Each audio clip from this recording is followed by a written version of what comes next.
The dust of the Montana plains tasted of grit and regret, a constant reminder of the life Sarah O'Connell had left behind in Boston. She'd traded silk gowns for worn leather civilized society, for the savage beauty of the frontier, all for a husband now 6 feet under. A widow at 26, she was a lone woman in a world of hardened men and untamed beasts. Her small ranch a fragile island in an ocean of unforgiving wilderness. The neighboring cattlemen and dusty prospectors called her foolish a lamb for the slaughter, just waiting for the day she'd sell her land for pennies on the dollar. But they hadn't counted on the steel in her spine, a resolve forged in grief and hardened by solitude. They were about to learn that in the heart of the wild, the most dangerous creature wasn't always the one with claws and fangs. The year was 1876, and the Montana Territory was a land of brutal contradictions. It was a place where the sky was so vast and blue it could break your heart, and where the threat of death, whether from a sudden blizzard, a rattlesnake's kiss, or a bullet, was a constant, silent companion. For Sarah O'Connell, it was a self-imposed prison built on the foundation of a broken dream. Her late husband, Thomas, had been the dreamer. He was a man with eyes the color of that same Montana sky, filled with visions of a cattle empire built from scratch. He'd painted pictures for her, with his words describing a sprawling ranch nestled in a valley blessed with a winding river, a place where their children would grow up strong and free. He'd called it O'Connell's Reprieve. Sarah, swept up in his infectious optimism and deeply in love, had followed him from the cobblestoned security of her Beacon Hill home to this raw, untamed world. The reality was a one-room log cabin that Thomas had built with his own hands, a sturdy but lonely structure that seemed to shrink under the immensity of the landscape. Their land, a respectable 640 acres, was indeed blessed with a river, the lifeblood of the valley, but their herd consisted of a mere 50 head of cattle. It was a start, Thomas had assured her, his hands calloused and cracked holding hers. Just a start, my love. Our future is rooted here. But futures, Sarah had learned with a cruelty that still stole her breath, were fragile things. A cattle drive to sell their firstborn calves had turned tragic. A stampede sparked by a lightning strike had taken Thomas, leaving Sarah with nothing but a heartbroken foreman's apology, a handful of dollars, and the echoing silence of the cabin. That was a year ago. Now the silence was her most constant companion. It was in the creak of the floorboards, the sigh of the wind through the tall pines, the lowing of the cattle that she now tended to herself with a grim determination that surprised even her. She learned to mend fences, to brand calves, to sit up all night with a sick cow, and to handle the heavy Winchester rifle Thomas had insisted she learn to shoot. Just in case, Sarah, he'd said, his voice gentle. The world out here doesn't play by Boston's rules. Her nearest neighbor, if one could call him that, was Silas Blackwood. His sprawling Blackwood Cattle Company bordered her land to the east, a vast and ever-expanding empire built on shrewd deals and some whispered outright intimidation. Blackwood was a man carved from the harshness of the land itself. Tall and gaunt, with a face like a weathered hawk, and eyes that missed nothing, he had made it clear from the beginning that he considered her a temporary nuisance. He'd paid his respects after Thomas's death, his words of condolence as dry as the summer dust. A tragedy, Mrs. O'Connell. A true tragedy, he'd said, his gaze sweeping over her land, lingering on the river that snaked through her property. This is no place for a woman alone. When you're ready to sell, I'll give you a fair price. More than fair, as a gesture of goodwill. Sarah had politely refused her voice, steadier than she felt. "I'm not selling Mr. Blackwood. My husband built this home for us. I intend to honor that." Blackwood's thin lips had tightened into something that was not quite a smile. "Honor is a fine thing, ma'am, but it don't fill a belly or keep the wolves from the door." His visits became a semi-regular occurrence, each one a thinly veiled attempt to wear her down. He'd point out a broken fence post, mention the rising threat of rustlers, or speak of the local Cherokee. A small band of the eastern Salagi, who had been displaced decades ago, and now lived a nomadic life in the mountains, painting them as untrustworthy savages. "They're a desperate people, Mrs. O'Connell." He'd warned, his voice low and conspiratorial. "Wouldn't want to be out here alone if one of their hunting parties stumbles upon your cattle." Sarah knew he was trying to frighten her. She had seen the Cherokee from a distance, small groups of men on horseback, moving with a quiet grace that seemed part of the landscape itself. They never bothered her, ever came near her cabin. They were a people holding on to the remnants of their world, much like she was. She felt a strange, unspoken kinship with their silent dignity, not the fear Blackwood tried to instill. Her only other human contact was Jacob, a grizzled old prospector who came down from the mountains every few months for supplies. He was a man of few words, his skin tanned to the texture of old leather, but his eyes were kind. He'd known Thomas and respected him. "Don't you let that Blackwood buzzard spook you," Jacob had told her on his last visit, spitting a stream of tobacco juice near the woodpile. "He's been after this valley and that river in particular for years. Old man Hemlock refused to sell to him, and now you. He ain't a patient man, Sarah. You watch your back." Jacob's warning lingered in her mind. Lately she'd felt a change in the air, a feeling of being watched. Twice she'd found fresh tracks near her spring tracks of shod horses that weren't hers. A section of her northern fence had been deliberately cut, allowing a dozen of her cattle to wander off, though she and her loyal sheepdog Buck had managed to track them down after 2 frantic days. She couldn't prove it was Blackwood's men, his thuggish ranch hands Jed and Pike. But she knew. It was a tightening of the screw, a test of her resolve. One sweltering July afternoon, as she was repairing that very same section of fence, the feeling of being watched was so intense it made the hairs on her arms stand up. She paused, hammer in hand, and scanned the tree line on the ridge opposite her. The sun was a blinding glare, making it hard to see. Buck, usually alert to any sound, was silent, sniffing the air with a low whine. There was nothing.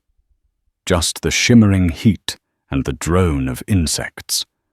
Shaking her head, she dismissed it as another bout of prairie paranoia. She finished her work, her movements economical and practiced. The sun began its slow descent, painting the western sky in hues of orange and violet. It was time to head back to the quiet solitude of her cabin, to another night alone with her memories and the ever-present weight of her husband's rifle leaning against the wall. She called for Buck, slung the hammer over her shoulder, and began the long walk home, unaware that her life and the fate of an entire people was about to be irrevocably changed by a chance encounter in the deep woods that bordered her land. The next day dawned with an oppressive stillness. The air was thick and heavy, promising a thunderstorm that refused to break. Sarah decided to check on a small, secluded meadow a few miles north of her cabin, a place where a spring-fed creek provided lush grass, a favorite spot for her cattle to graze during the hottest part of the summer. She saddled her mare Willow, placed the Winchester in its scabbard, and with Buck trotting happily ahead, she set out. As she rode deeper into the woods, the familiar scent of pine and damp earth enveloped her. The trail grew narrow, forcing her to duck under low-hanging branches. It was here in the hushed quiet of the forest that the world felt both ancient and alive. For a moment, the crushing weight of her loneliness lifted, replaced by a sense of belonging to this wild, untamed place. She was about a mile from the meadow when Buck suddenly froze. The dog's body went rigid, a low, guttural growl rumbling in his chest. His hackles were raised, his eyes fixed on a dense thicket of choke cherry bushes ahead. "What is it, boy?" Sarah whispered, pulling back on Willow's reins. The mare shifted nervously, her ears twitching. Sarah's heart began to pound, a steady, heavy rhythm against her ribs. She slid the Winchester from its scabbard. The cold, familiar weight, a small comfort. Her eyes scanned the undergrowth, searching for movement, for the source of Buck's alarm. The silence that followed was more terrifying than the growl itself. It was a dead, waiting silence. Then she heard it. A faint sound, almost like a child's cry, quickly muffled. It was followed by a ferocious snarl that ripped through the air, a sound of pure primal rage. It was a sound that every creature on the frontier knew and feared. Grizzly. Before Sarah could even process the thought, a small figure burst from the choke cherry bushes. It was a boy no older than 9 or 10, his face a mask of terror. He was Native American, his dark hair long and unbound, wearing only a pair of deerskin leggings. He sprinted blindly, his small feet stumbling over roots, his breath coming in ragged sobs. And then the beast emerged. It was a creature of nightmare proportions, a grizzly bear of immense, down its fur a matted silver-tipped brown. Its head was massive, a broad, dished face with small, intelligent eyes burning with fury. A raw, bloody gash ran across its snout, likely the reason for its foul temper. It rose onto its hind legs, towering over the boy, its massive claws long and yellowed unsheathed.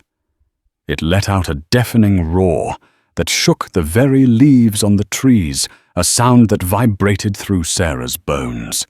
The boy tripped and fell scrambling backward in the dirt, his eyes wide with the certainty of his own death.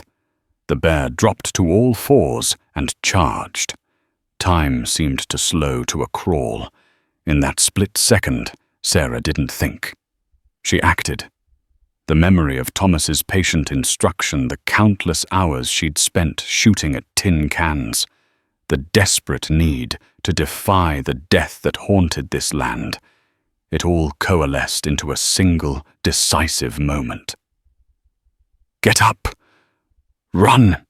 she screamed, her voice cracking. She spurred Willow not away, but toward the unfolding horror.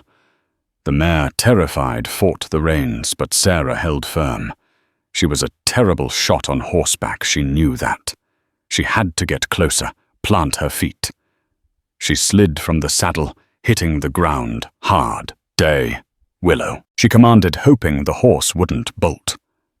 She raised the Winchester to her shoulder, her hands trembling so violently she could barely sight the target.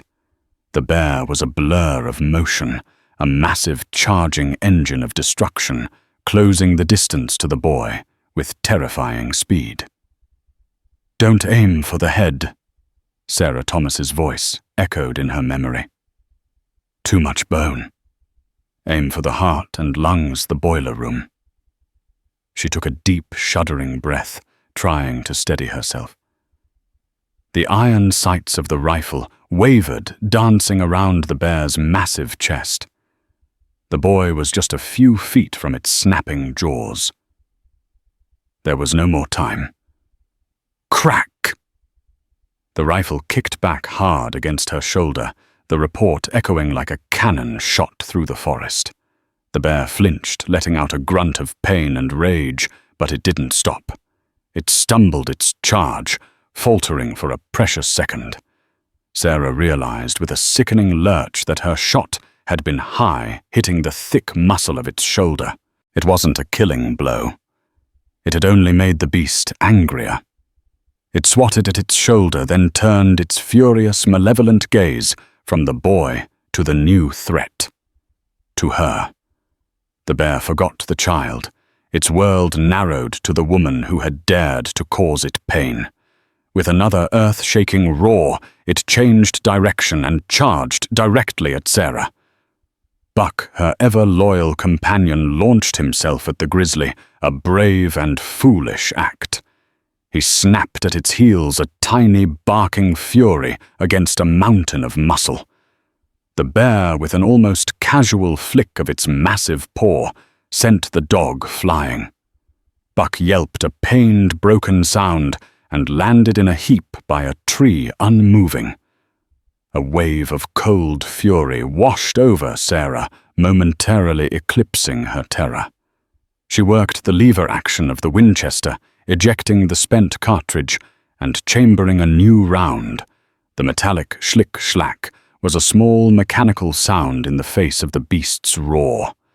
The grizzly was closing in 20 yards, now 10.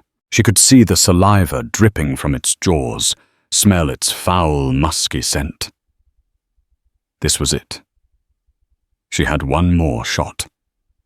She didn't aim this time. She pointed at the center of that vast, heaving chest. She braced herself, leaned into the rifle, and squeezed the trigger. Crack! The bullet struck true. The bear let out a guttural, choked roar that was half pain, half surprise. It staggered forward, its immense momentum carrying it almost on top of her. Sarah scrambled backward, falling over a log, the empty rifle clattering from her numb fingers. The grizzly stood over her, its shadow a shroud of death. It swayed on its feet, its head low. A torrent of blood poured from its chest. It took one more shuddering step, its massive form seeming to block out the sky. Its small, dark eyes met hers, and for a fleeting moment she saw not rage, but a dimming, fading light. Then, with a great final sigh, the colossal beast collapsed. It fell not a foot from where she lay, its massive head resting near her boots. The ground trembled with the impact, and then there was silence. A profound, ringing silence, broken only by Sarah's own ragged, gasping breaths. She lay there for a long moment, her body shaking uncontrollably, her mind a maelstrom of shock and adrenaline. The world came back to her in fragments, the coppery smell of blood, the buzzing of a fly, the distant, terrified whinny of her horse. Slowly, painfully, she pushed herself up. Her gaze fell on the still form of her dog. "Buck," she whispered, her voice hoarse. She stumbled over to him. He was alive, but barely. His leg was bent at an unnatural angle, and he whimpered softly as she approached. Tears streamed down her face, carving clean paths through the grime on her cheeks. She had survived. But the cost. It was then she remembered the boy. She turned her heart, seizing with a new fear. He was still on the ground where he had fallen, curled into a tight ball, his hands covering his head, trembling. He was alive. Sarah picked up her rifle, her hands still shaking, and slowly, cautiously approached him. "It's okay," she said softly, her voice still a raw whisper. "It's over. You're safe." The boy didn't move. He just continued to shake. Sarah knelt beside him, her own exhaustion, a heavy cloak on her shoulders. She reached out a hesitant hand not to touch him, but as a gesture of peace. "My name is Sarah," she said, her voice gaining a little strength. "You're safe now." Slowly the boy lowered his hands. He looked at the massive, still form of the bear, then at her. His eyes were dark and deep, filled with a mixture of terror, confusion, and a dawning, unreadable awe. He didn't speak. He just stared at the lone white woman, smelling of gunpowder and fear, who stood between him and the monster that had nearly claimed his life. The sun filtered through the canopy, dappling the gruesome scene in an almost serene light. The boy, whose name Sarah would later learn was Tyan, remained silent, his small body still racked with tremors. He was in shock, his mind struggling to process the terror and the impossible rescue that had followed. Sarah knew she couldn't leave him there. She also couldn't leave Buck. Her duty, her very nature demanded she attend to the wounded first. She gently examined her dog's leg. It was a clean break, but he was losing blood from a deep gash on his side. Ripping a strip of cloth from her petticoat, she fashioned a crude bandage for the gash and a splint for his leg using 2 sturdy branches. Buck licked her hand weakly, his tail giving a faint thump against the ground. Her attention then returned to the boy. He had pushed himself into a sitting position and was now staring at her, his dark eyes wide and unblinking. He looked from her face to the dead Grizzly, and then to the rifle she now held loosely in her hand. Fear was still present in his gaze, but it was mingled with something else, a profound, questioning curiosity. "Are you hurt?" Sarah asked gently, keeping her voice low and calm. The boy shook his head mutely. He scrambled to his feet, his movement still shaky, and took a few steps back, putting a little more distance between them. He was wary, a wild thing, unsure if the danger had truly passed. Sarah understood. In his world, a white person with a rifle was often a threat, not a savior. My father." The boy finally stammered, his voice small and thin. He pointed a trembling finger back in the direction from which he'd fled. "He will be looking for me. We should find him." Sarah agreed, though her heart sank at the thought of venturing further into the woods. What if there were other bears? Or what if the boy's tribe, finding her with their child, and a dead grizzly, misunderstood the situation? The stories Silas Blackwood told poisonous, as they were still whispered in the back of her mind. But leaving the boy was not an option, and she needed help. She couldn't get Buck back to the cabin on her own. Willow, her mare, had thankfully not bolted far, and was now grazing nervously a short distance away. "I have a horse," Sarah said. "We can ride. It will be faster." The boy. Tyan hesitated for a moment before giving a single decisive nod. It seemed the immediate logic of her suggestion overrode his fear. Getting Buck onto the horse was an ordeal.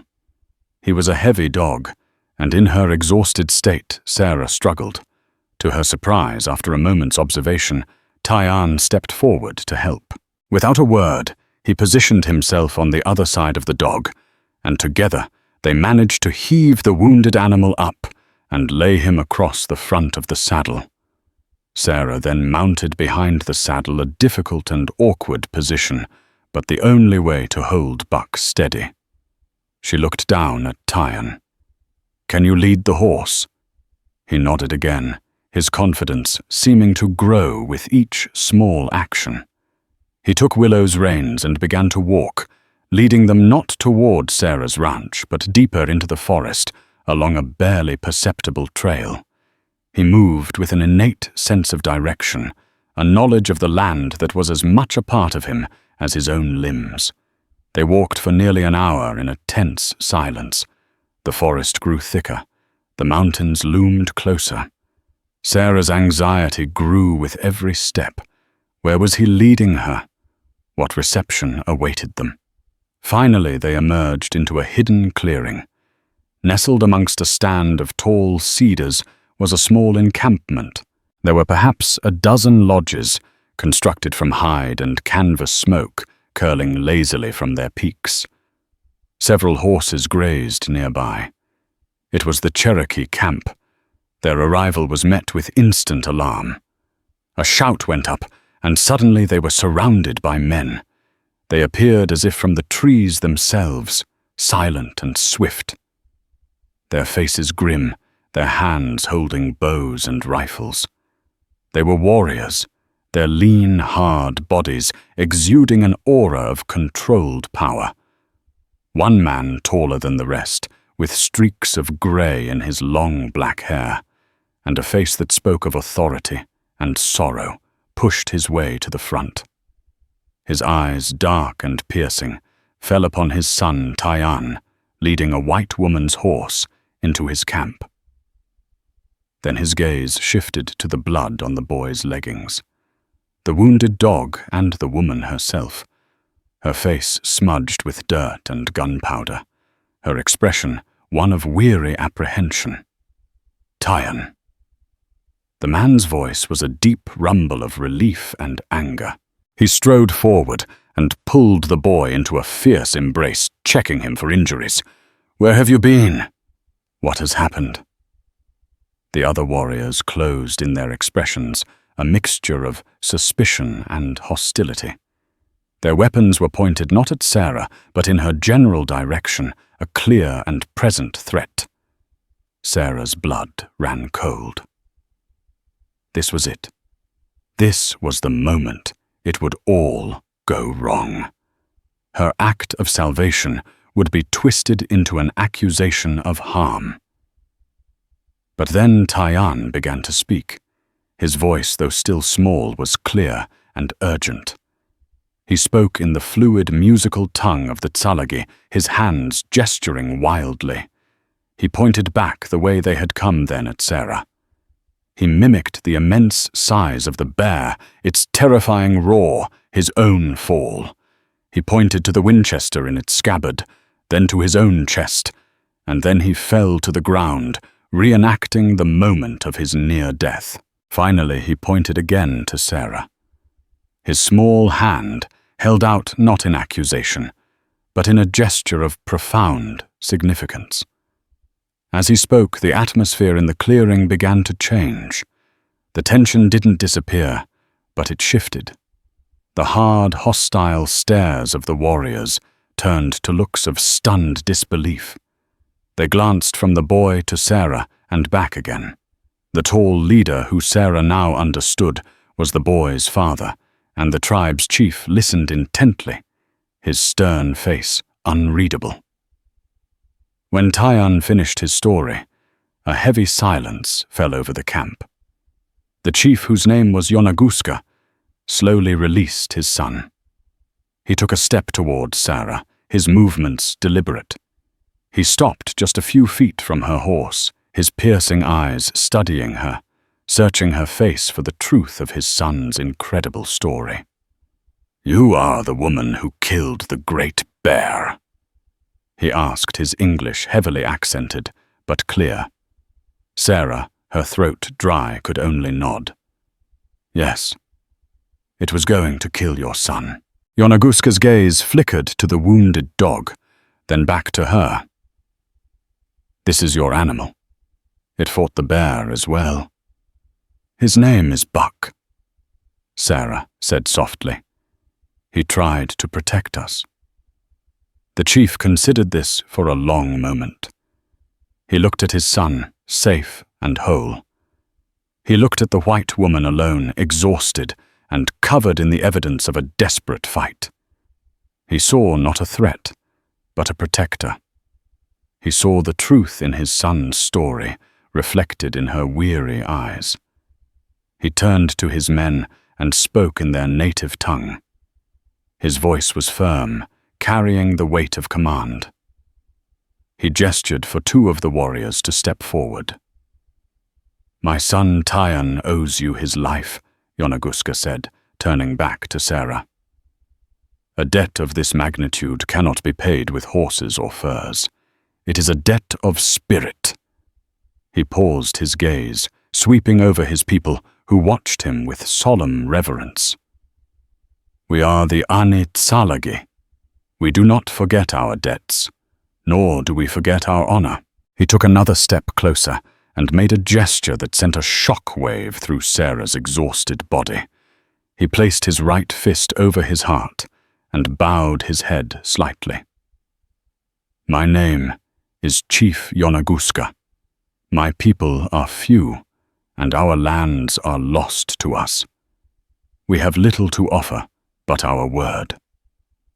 But that word is bound in honor and sealed in the spirit of our ancestors. For the life of my only son. My tribe, the people of the Cedar Mountain, pledge our loyalty to you, Sarah O'Connell. Your enemies will be our enemies. Your home will be under our protection. Your life will be as our own. This I swear on the soul of my people. The two warriors he had indicated stepped forward and did the same, placing their fists over their hearts. One by one, every warrior in the clearing, every man who had surrounded her with suspicion just moments before, repeated the gesture. It was a silent, powerful, and utterly stunning display of allegiance. Sarah sat frozen on her horse, the wounded dog in her arms, her mind reeling.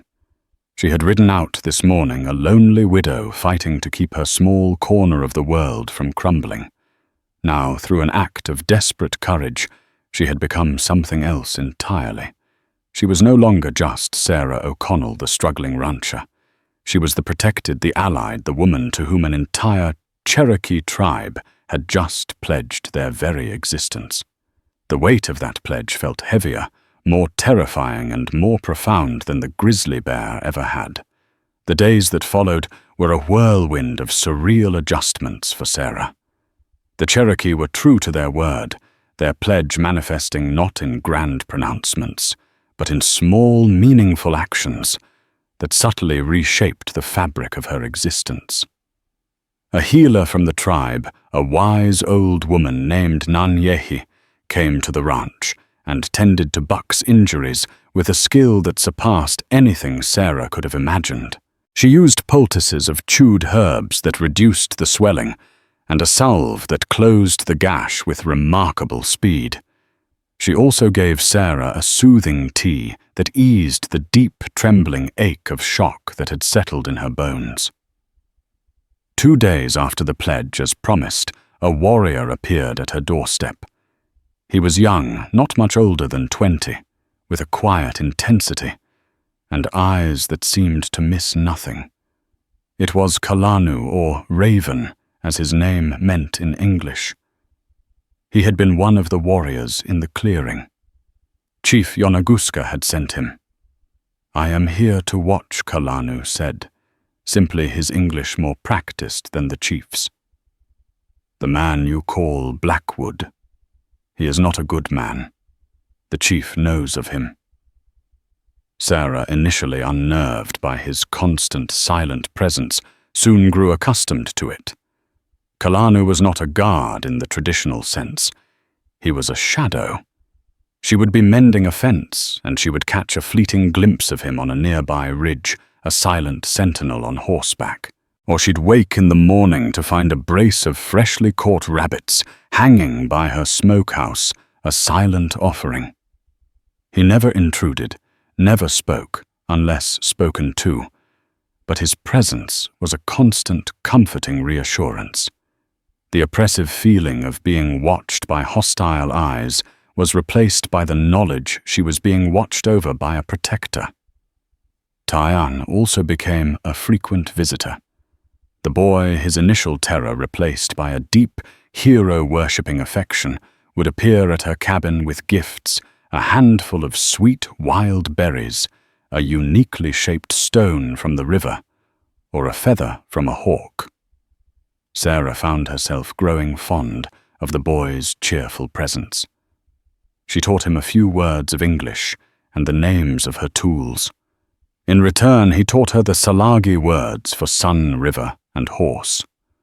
A fragile, unlikely friendship began to bloom between the Boston-bred widow and the Cherokee boy. This new reality did not go unnoticed.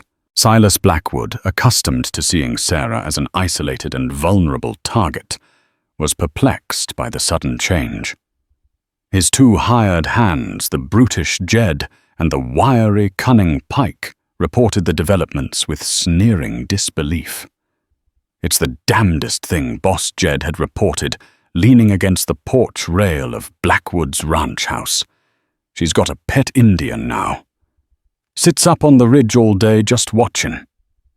Blackwood had narrowed his eyes. "One man is not a threat. He's a message. She's trying to bluff me. Thinks a friendship with a few stray savages will scare me off." He took a long drag from his cigar. "It's time we reminded Mrs. O'Connell whose land this really is. We'll escalate things. Make her new friends. See that she's more trouble than she's worth." The escalation began subtly. One night, a fire was set to her northern pasture. The dry grass went up in a terrifying wall of flame. But before the fire could spread to the vital hay stores near her barn, Kalanu and 3 other warriors appeared as if from the smoke itself.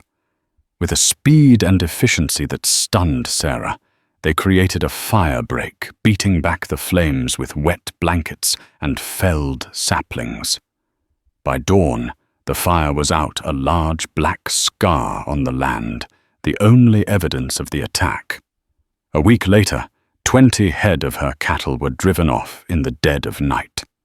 Standard rustling. By the time Sarah discovered them missing at sunrise, Kalanu was already on the trail. He returned before noon with not only her cattle, but with a detailed description of the 2 men who had taken them, Jed and Pike. He had not engaged them. That was not the agreement. The agreement was to protect her and her home. Retrieving stolen property was part of that. Sarah, her anger simmering, rode into the nearby town of Redemption, a dusty collection of saloons, a general store, and a sheriff's office. Sheriff Brody was a man well into his 60s, with a weary face and a star on his vest that seemed too heavy for him. He was a man who preferred peace and quiet over justice. She laid out her complaint, her voice clear and firm. "Sheriff Silas Blackwood's men set fire to my pasture and stole my cattle." Sheriff Brody sighed, polishing a pair of spectacles. "Now, Sarah, that's a mighty serious accusation. You got any proof my protector Kalanu tracked them?" He saw them. The sheriff's eyebrows shot up. "Your protector? You mean that Indian I've seen skulking around your property? Sarah, you can't bring a complaint based on the word of a Cherokee. It won't hold up. Blackwood will say they were just retrieving strays that wandered onto your land. It's his word against yours. And in this town, his word carries a lot more weight." Frustration and fury churned in Sarah's stomach. "So you're saying there's nothing you can do? He can just harass me, try to burn me out and steal from me with impunity." "I'm saying you should be careful," Sarah Brody said, his tone more fatherly than official. "Blackwood is a powerful man. Maybe you should just reconsider his offer. Life would be a lot simpler." Sarah stormed out of the office, the sheriff's words a bitter confirmation of her isolation from the world of so-called law and order.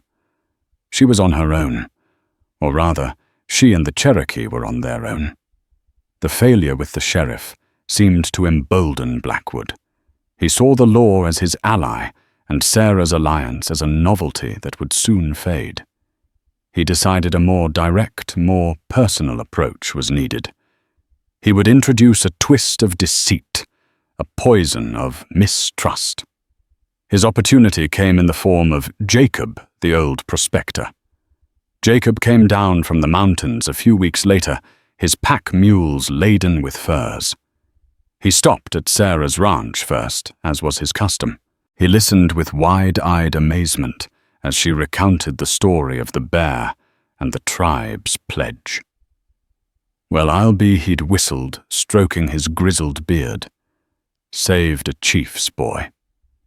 You always were full of surprises, Sarah."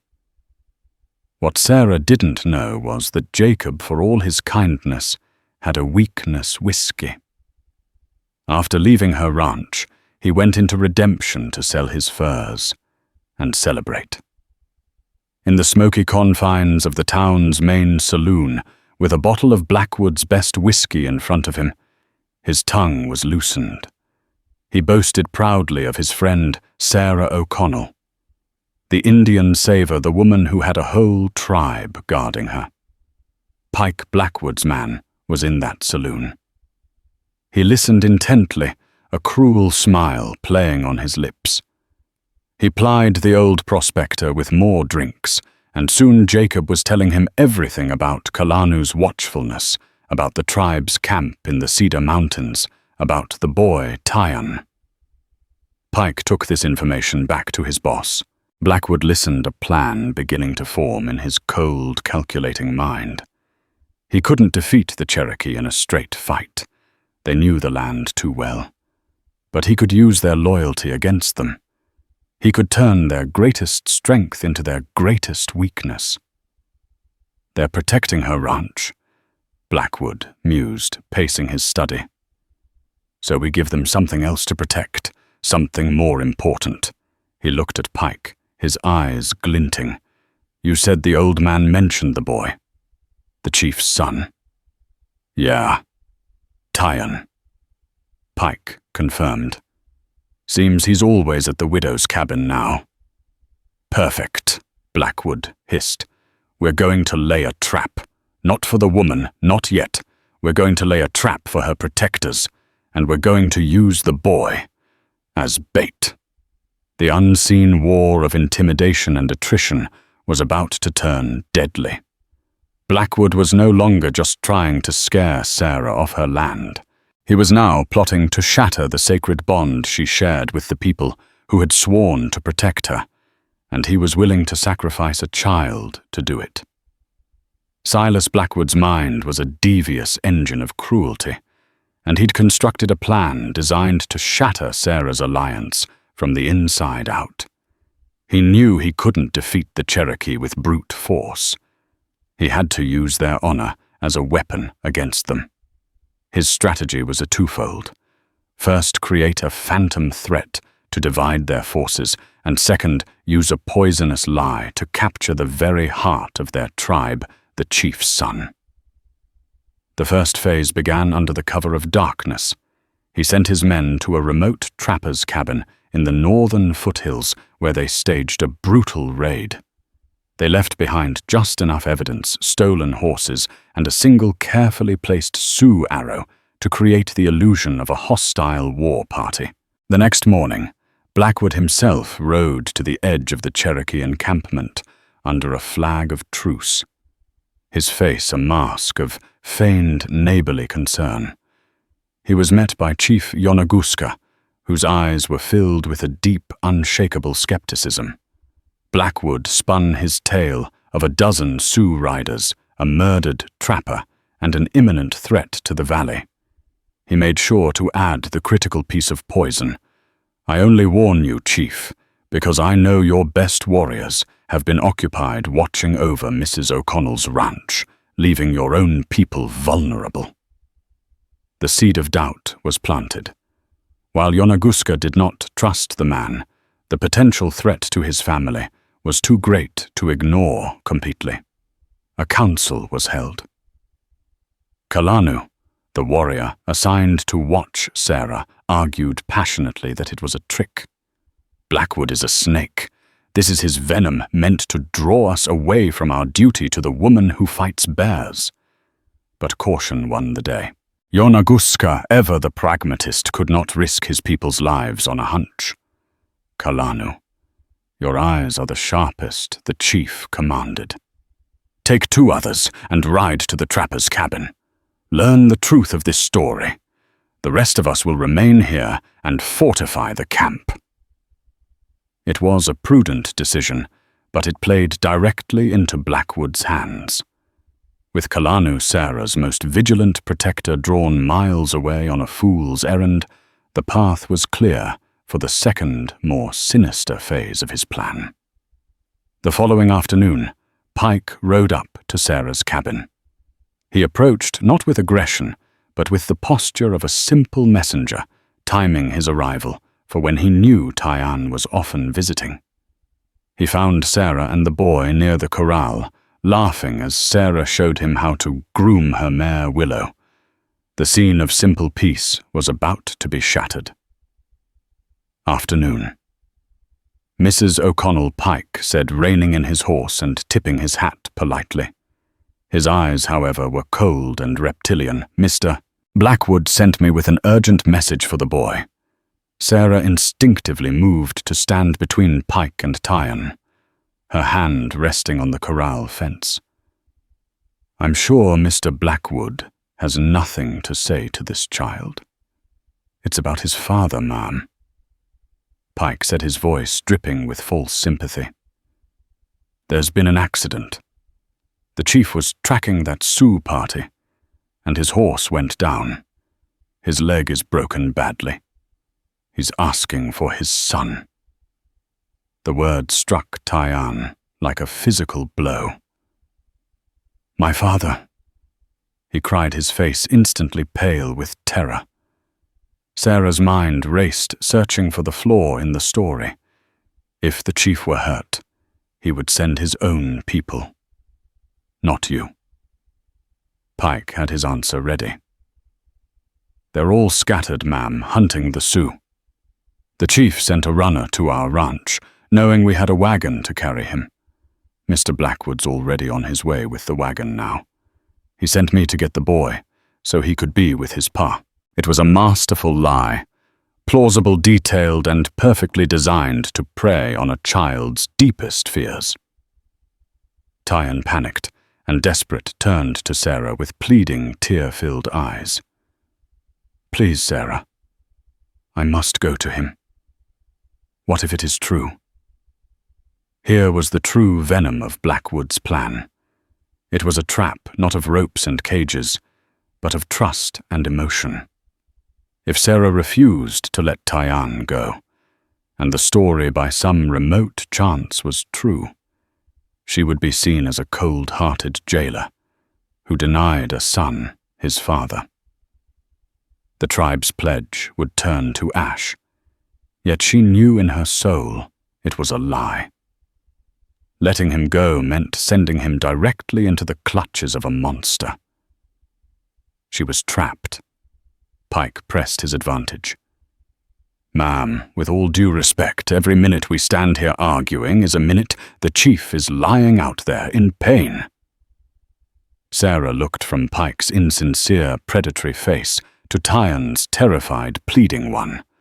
Her heart hammered against her ribs. She was cornered, but she would not break. She would not allow Blackwood to win.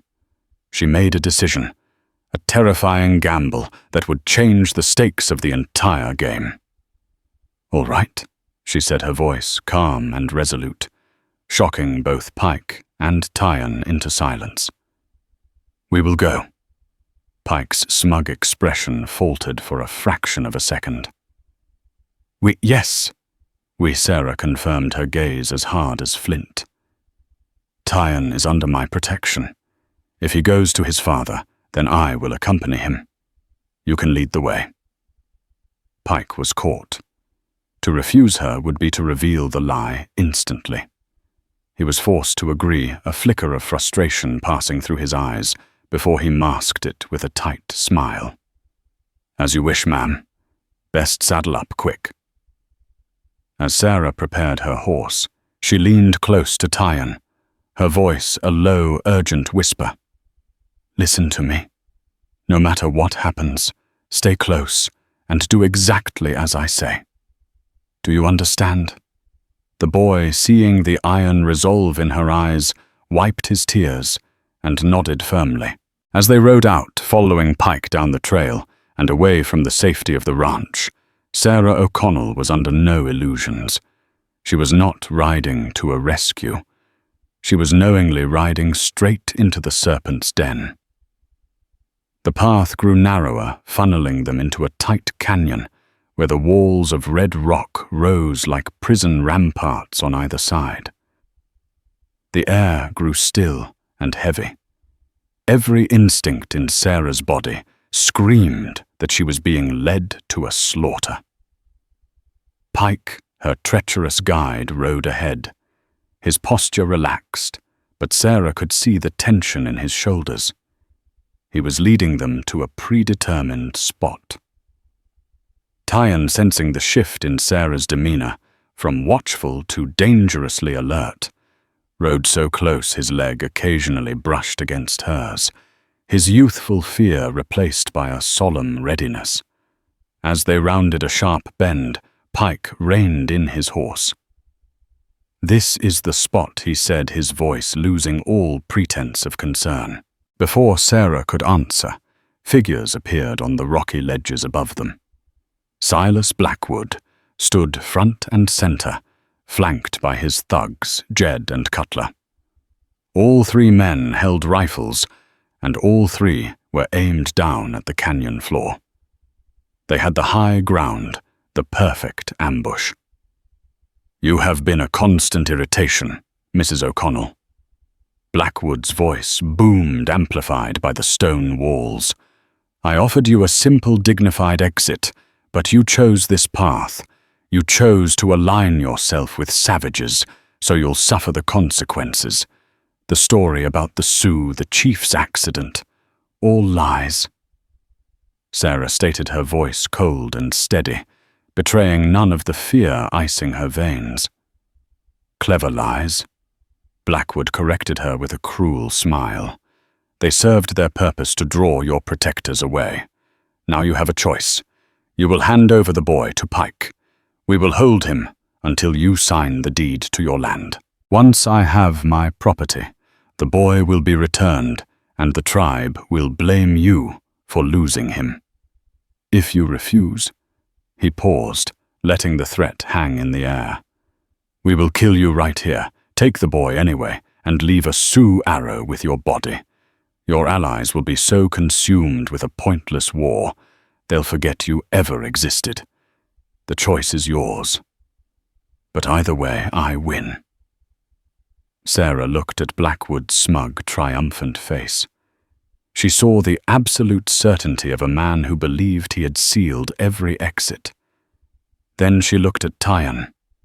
The boy's face was pale, but his eyes were fixed on her, his faith a tangible force. She had pulled him from the jaws of a grizzly. She would not feed him to a snake. In that instant, the last remnants of the grieving Boston widow burned away, leaving only the hard, unbending steel of a woman of the frontier. She had to buy time, create a single desperate chance. "All right, Blackwood," she said, her voice sounding defeated as she slowly raised her hands in surrender. "You win." A satisfied grin spread across Blackwood's face. A wise choice. Pike, get the boy. Pike urged his horse forward, reaching for Tyan's reins. It was the moment Sarah had been waiting for. "Tyan," she whispered, her voice a low, urgent command. "Behind us. Ride. Find Kalanu now." In one fluid, explosive motion, Sarah dropped her hands, kicked her mare. Willow hard into Pike's horse and screamed. The collision sent Pike's mount stumbling sideways in a panic. Simultaneously, Tyan, reacting instantly to her command, yanked his pony's head around and spurred it frantically back the way they had come. "Stop him!" Blackwood roared from the ledge. Jed and Cutler swung their rifles towards the fleeing boy. But Sarah was faster. As she fought to control her horse, she drew the Winchester from its scabbard. She didn't have a clear shot at the men above, so she fired at the sheer rock face just over their heads. Crack. A shower of stone fragments and dust rained down, forcing them to flinch and duck for cover for one precious second. It was all the time Tyon needed to disappear around the bend. Enraged Blackwood and his men turned their full attention on Sarah. Forget the boy. Get her bullets tore through the air, whining off the canyon walls. Sarah crouched low, urging Willow deeper into the canyon, making herself the target. She was out of their line of sight for a moment. She slid from the saddle, slapped Willow's rump hard. "Go, girl!" and sent the riderless horse galloping onward as a decoy. Sarah scrambled behind a thick cluster of boulders, chambering another round into her rifle. She was trapped, but she had freed Tyon. Now all she had to do was survive. The three men advanced on foot, spreading out to flank her position. Nowhere to run. O'Connell Blackwood taunted. Sarah peeked over the rock. She saw Jed trying to circle to her left. She fired, kicking up dirt at his feet and forcing him back. But she knew it was a hopeless fight. 3 guns to 1. They were taking their time, methodically closing the net. The sun beat down, and despair, cold and sharp, began to prick at the edges of her resolve. It was then she heard it. Faint but clear. A high, piercing cry that echoed off the stone the call of a hawk. But it was no hawk. It was Kalanu's signal. A surge of adrenaline of pure, unadulterated hope shot through her. The cry was answered from the other side of the canyon. Blackwood and his men froze their faces, twisting in confusion. "What was that?" Jed shouted nervously. Then from the very ridge they had occupied moments before, a figure rose, silhouetted against the bright sky. It was Kalanu. But he was not alone. Flanking him was Chief Yonaguska, his expression one of glacial fury, and spread out along the entire canyon rim were a dozen Cherokee warriors, silent as death. Every bow drawn, every rifle aimed down at the trap-setters below. Tyon, having ridden like the wind, had found them. Kalanu's party, already suspicious of Blackwood's lies, had been riding back when the boy intercepted them. Blackwood stared upward, his face turning ashen. The hunter was now caged. Yonaguska's voice boomed down, filled with a power that seemed to emanate from the land itself. "We are not the Sioux, Blackwood. You have threatened the life of my son. You have attacked the woman my people have sworn to protect. There is no honor in you, and there will be no mercy." The resolution in the canyon was swift and final. Faced with the righteous fury of an entire tribe, Blackwood's reign of terror ended not with a bang, but with a whimper. He and his men threw down their weapons. Their blustering confidence evaporated, replaced by the primal fear of men who knew they were utterly defeated. Chief Yonaguska, in his wisdom, did not seek blood vengeance.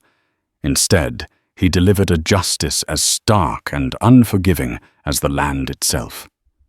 Blackwood and his thugs were stripped of their boots, guns, and horses, and were sent walking east into the barren Badlands. "The land will be your judge," Yonaguska had declared, his voice echoing in the canyon. "If you survive, never return to this valley." They were never seen again. In the aftermath, the bond between Sarah and the Cherokee was no longer a simple pledge of loyalty. It was forged into a true family, sealed in shared danger and mutual respect. The Blackwood Ranch, abandoned and leaderless, was eventually broken up and sold off by the territorial authorities. With the help of Chief Yonaguska's shrewd negotiations, Sarah was able to legally acquire the section of land containing the headwaters of her river, securing her ranch's future forever. The O'Connell Ranch became a unique sanctuary in the heart of the West. It was a place where the children of the tribe played alongside a healing three-legged dog named Buck, where a Boston widow taught a young Cherokee boy to read Shakespeare, and where a stoic warrior named Kalanu taught that same woman how to track a deer and listen to the language of the wind.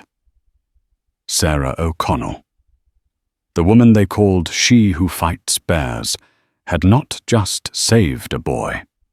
She had saved herself, and in doing so had created a shared future, a small but vibrant island of peace, proving that even in the wildest of lands, the strongest fortress is a loyal heart. Wasn't that an incredible story of courage and unexpected kinship? The tale of Sarah O'Connell proves that true strength isn't about being the toughest person in the room, but about having the heart to stand for what's right, even when you stand alone. From a grieving widow to the protected matriarch of a tribe, her journey is a powerful testament to how one act of bravery can change the world. If Troll's incredible journey moved you, and if you believe in the power of honor and loyalty, show your support by hitting that like button right now. Don't forget to share this video with someone who loves a gripping story of the Old West. And most importantly, if you want more tales of forgotten heroes and incredible real-life dramas, make sure you subscribe to our channel and ring that notification bell. Your support allows us to keep these amazing stories alive. Thank you for watching.